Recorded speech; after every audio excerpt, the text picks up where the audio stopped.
every time I have a new Warframe video in the works, developer Digital Extremes releases a new update that makes whatever I'm talking about when it comes to Warframe irrelevant and outdated. Every time. Every goddamn time.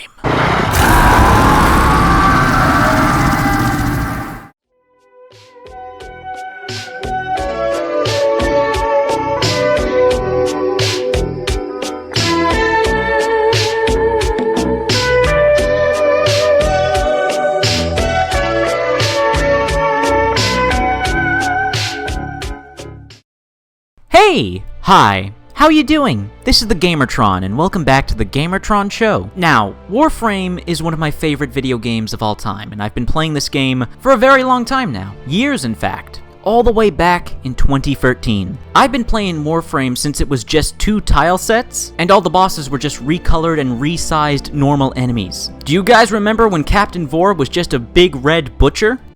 Pepperidge Farm remembers.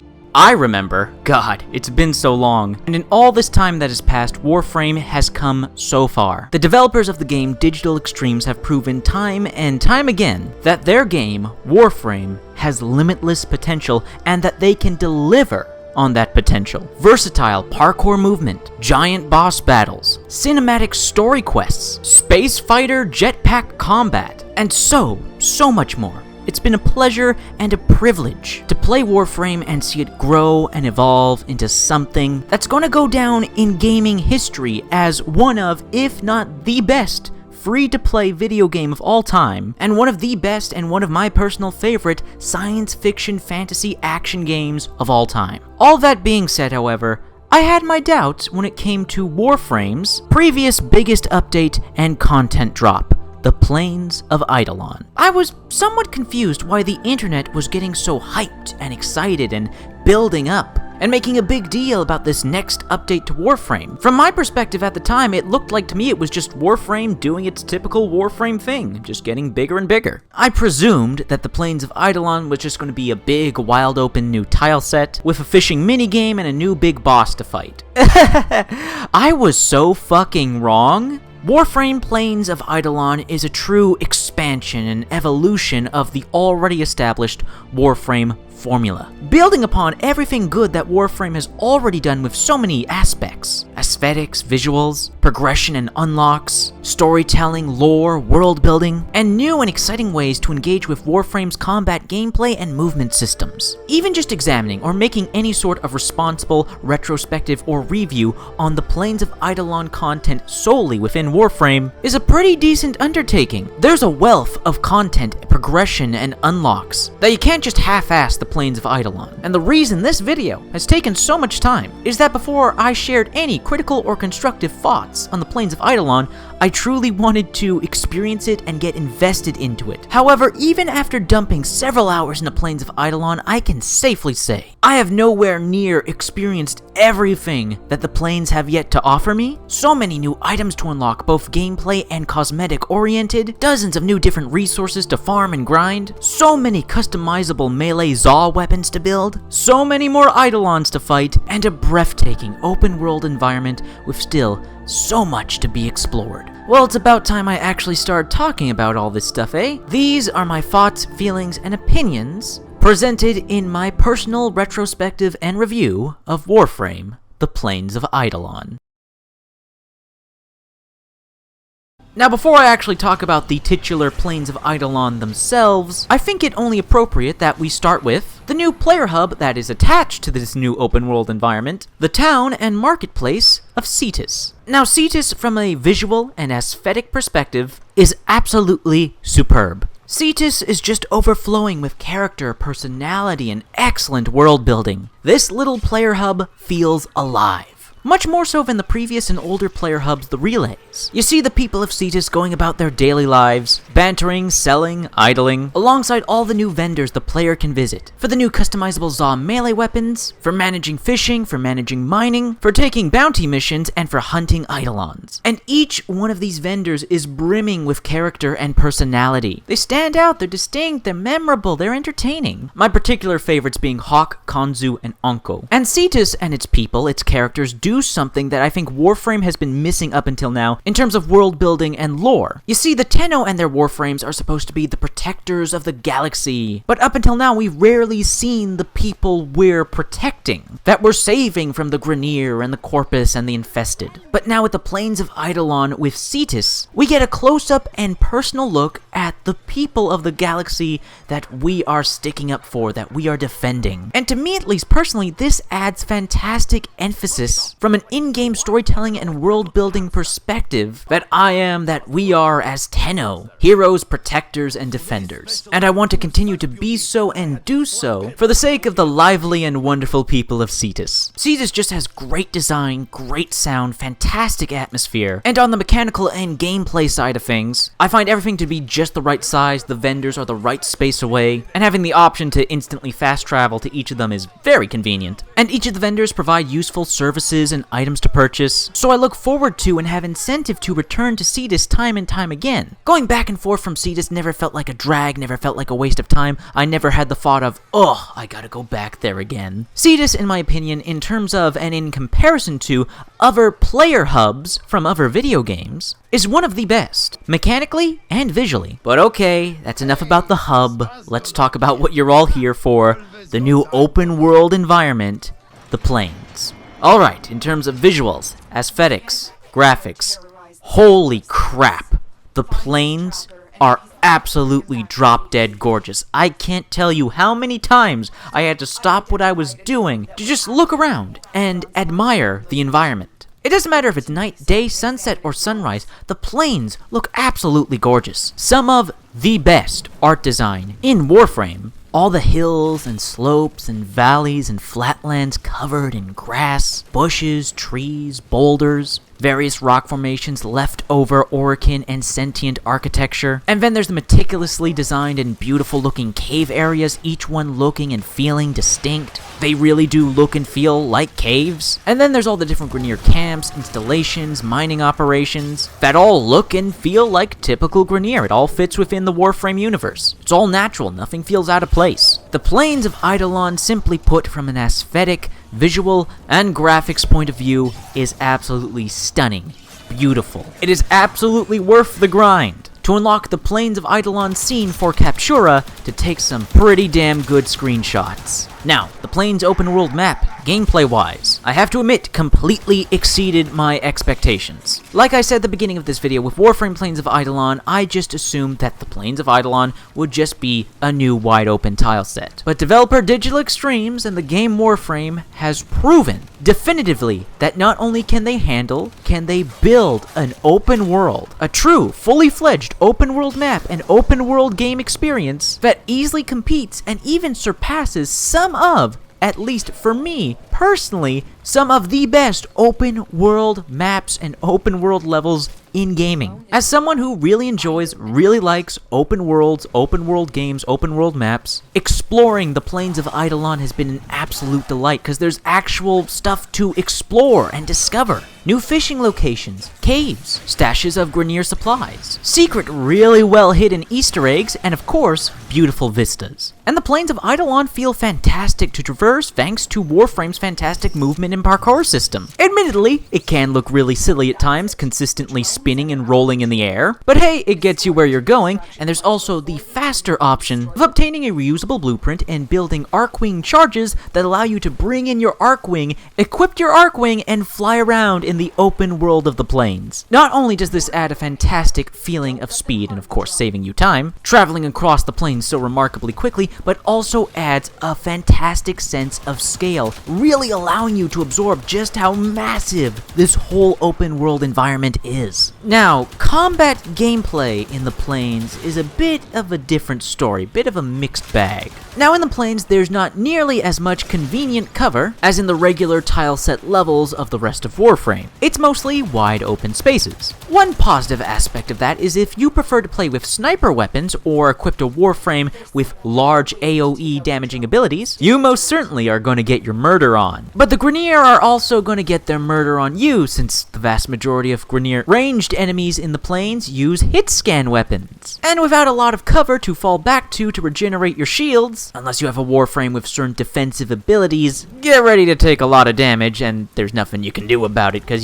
hit scan. So that's kind of a negative. But another positive is that the plains really incentivize you to embrace Warframe's movement system. Rolling, sliding, bullet jumping, to outmaneuver and effectively position yourself against your enemies. But unfortunately, another negative, sometimes the environment itself gets in the way of the combat, as sometimes, annoyingly so, the grass and bushes of the plains are so large and so long, they can at times obscure the enemy you're trying to shoot at. Not gonna lie, this happened to me enough that I wish somewhat that DE toned down the length and size of the grass just a tad bit. But again, that's just me, and while there are some things about the combat gameplay in the Plains of Eidolon that I like and dislike, I appreciate it overall because it adds fantastic variety to the overall Warframe combat gameplay experience. Combat in the Plains looks and feels different to combat in every other tileset, level, and mission in Warframe. Variety is the spice of life, and now Warframe has a ton of variety in terms of experiencing and engaging in its combat, with its regular missions, Conclave, PvP, Arcwing,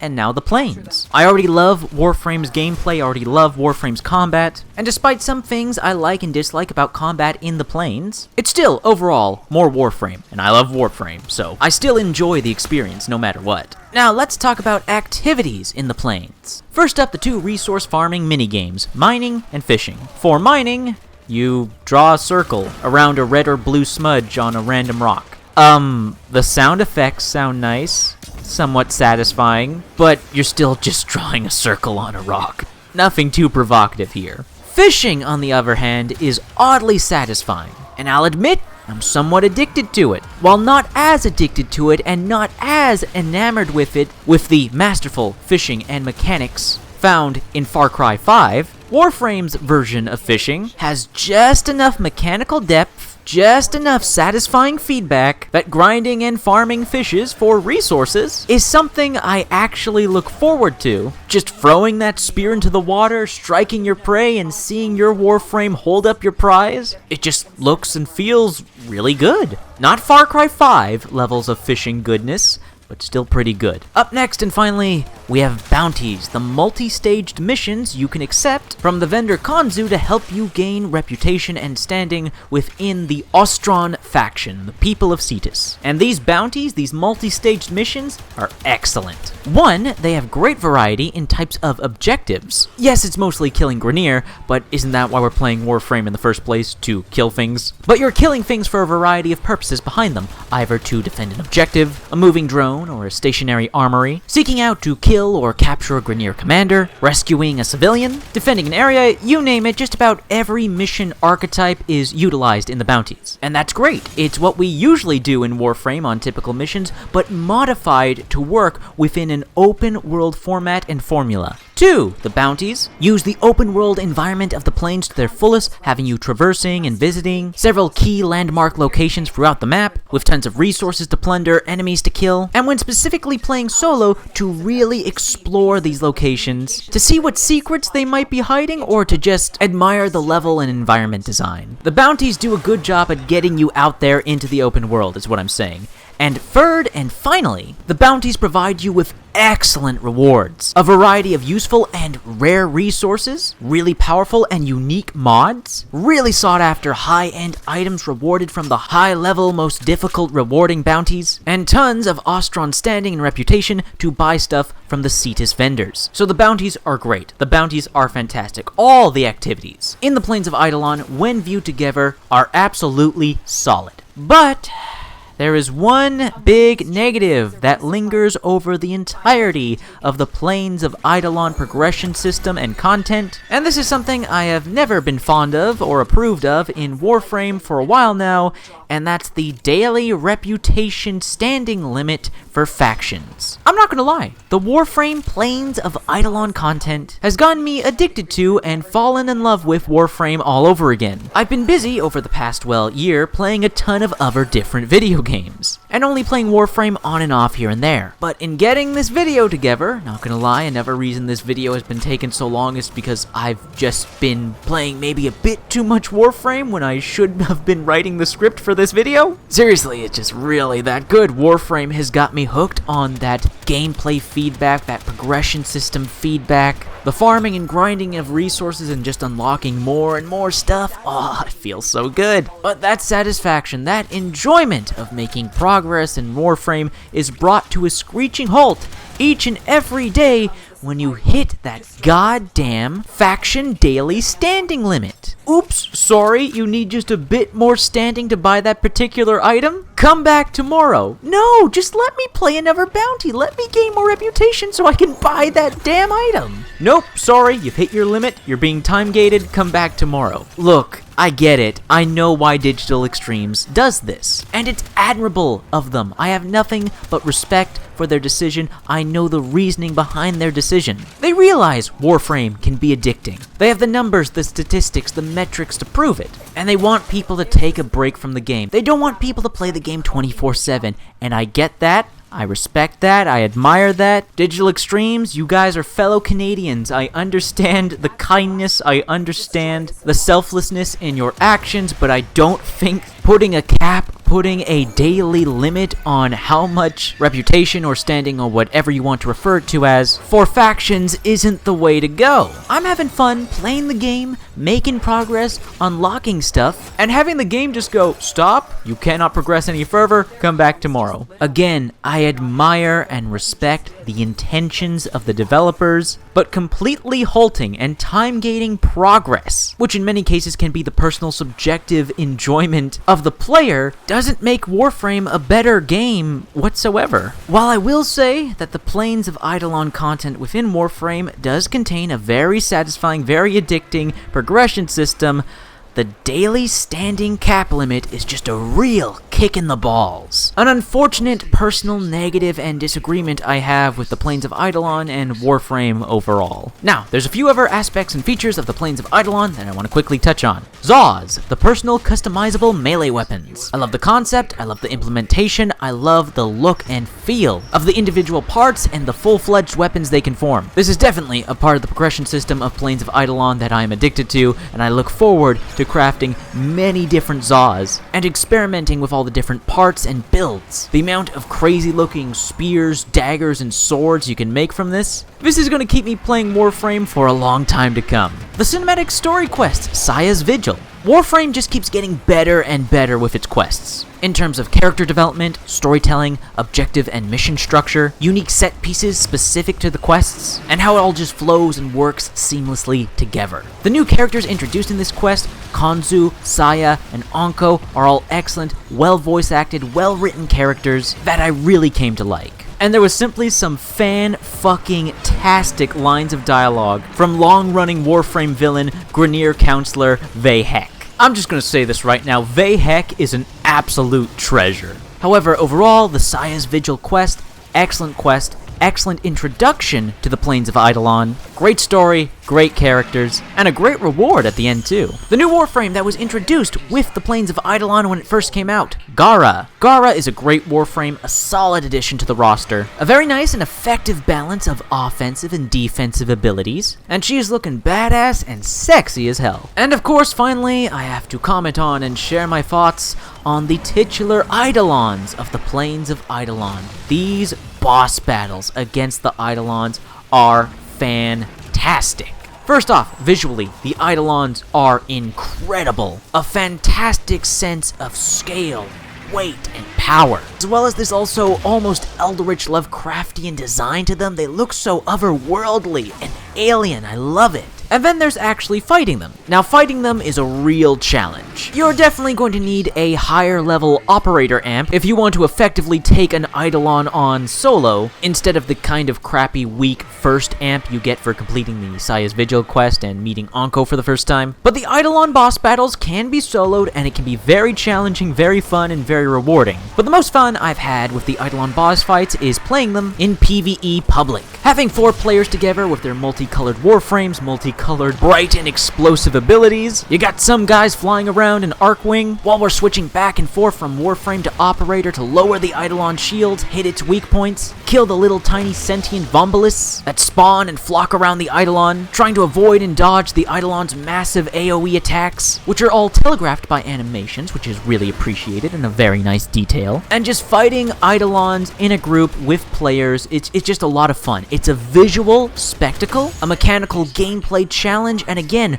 the rewards for killing or capturing an Eidolon are very extensive. Not gonna lie, I'm kind of addicted to the Eidolon boss battles, and I look forward to them every time nighttime rolls around on the plains. Now, I'll admit, I could have put a lot more time into the plains of Eidolon before making this video, but then again, this video may have never been made at all if I didn't stop at some point and say, alright, I've gotta stop playing Warframe right now. It's time to put this video out there. Because quite frankly, Warframe Plains of Eidolon, hell, just Warframe overall in general, is in a better place than it's ever been. There's so much to do, so much to see, so much to progress for, so much fun to be had, so much satisfaction in the fantastic movement system, gunplay, gameplay, melee, combat, slaughtering, and destroying dozens, if not hundreds of enemies. Warframe is just a fantastic, simply fantastic video game, and I personally believe you are missing out if you are not playing Warframe and you enjoy this style of game. And the Plains of Eidolon update, the Plains of Eidolon content, is not only a superb addition and not only continues to prove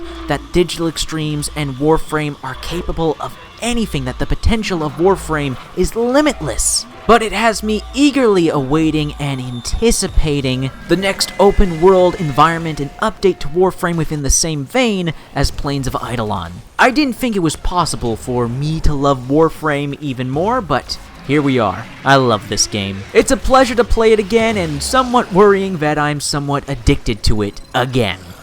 So many video games to play, so little time. Anyways, everyone, that has been my personal retrospective and review video on Warframe Plains of Eidolon. I'm sorry it took so long, but it's finally here. I hope you enjoyed it. But that has been a video. I hope you liked the video. If you indeed did like the video and anyways, your performance, please be sure to like button. The like button helps you, helps me, helps everybody involved in the video. We hit the like button. Please leave a comment in the comment section down below. I love reading comments again. You only have comments. Please leave a comment. What are your thoughts, feelings, and opinions on Warframe and Warframe Plains of Eidolon? I'd love to read your thoughts, feelings, and opinions in the comment section down below. If you want to help out and support this video, then please share it on social media, Twitter and Facebook. If you want to help out and support me directly, well, there's always Patreon. Anyways, guys, that's been a video, and I'll see you all later.